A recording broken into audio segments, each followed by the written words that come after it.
místě připomeneme Miladu Horákovou a všechny další oběti.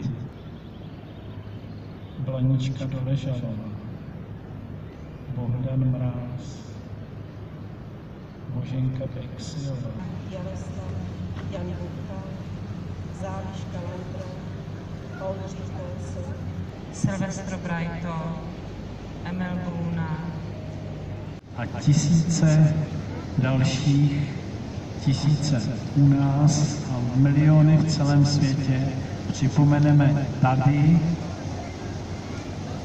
v muzeu Kampa a přímo tady na břehu Vltavy, potom v úterý 27. června večer ve 20 hodin